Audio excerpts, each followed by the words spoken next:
بین الاقوامی سطح پر مسلمانوں کو ان کی اپنی شان اور اپنی آن و بان کا اظہار کرنے کا موقع فراہم کیا ہے۔ اور اس سے علاوہ چوتھی مصلحت یہ ہے کہ جب پورا عالم اسلام اکٹھا ہوگا اور کئی دنوں تک اکٹھے رہیں گے تو لہٰذا ان کو موقع ملے گا ایک دوسرے کے مسائل کے معلوم کرنے کا، اور موقع ملے گا ایک دوسرے کے ساتھ مشورہ کرنے کا، اور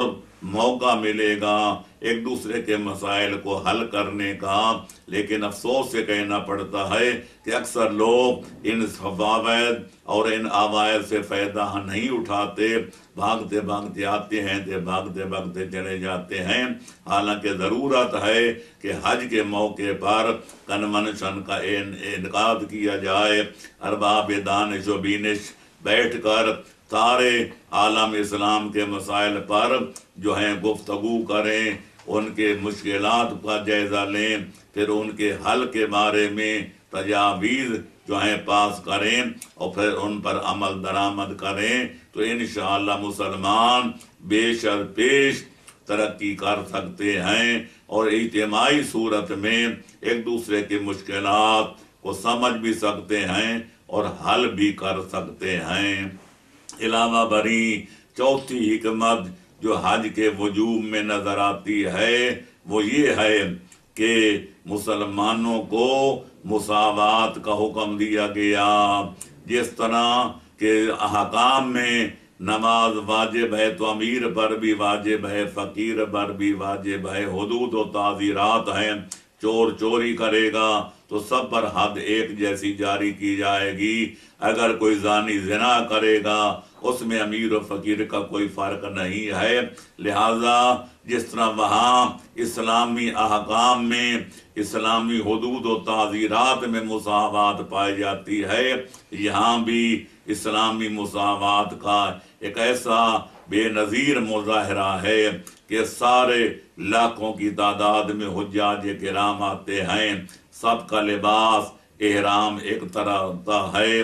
اور ان کے احکام طواف کر رہے ہیں تو اجتماعی شکل میں، اگر وہ سعی کر رہے ہیں تو ایک صورت میں، رمی جمرات کر رہے ہیں تو سارے اکٹھے کر رہے ہیں۔ لہذا اس میں اسلام کی مساوات کا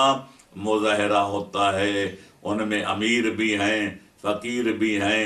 شاہ بھی ہیں، گدا بھی ہیں، سرمایہ دار بھی ہیں اور متوسط طبقہ سے تعلق رکھنے والے بھی ہیں۔ اس سے معلوم ہوتا ہے کہ خالق کائنات کی بارگاہ میں مال و دولت معیار عزت نہیں، جائیداد اور اولاد معیار فضیلت نہیں۔ اس لیے خالق فرماتا ہے یا ایھا الناس انا خلقناکم من ذکر و انثی وجعلناکم شعوبا وقبائل لتعارفوا ان اکرمکم عند اللہ اتقاکم۔ اے اولاد آدم، یاد رکھو ہم نے تم سب کو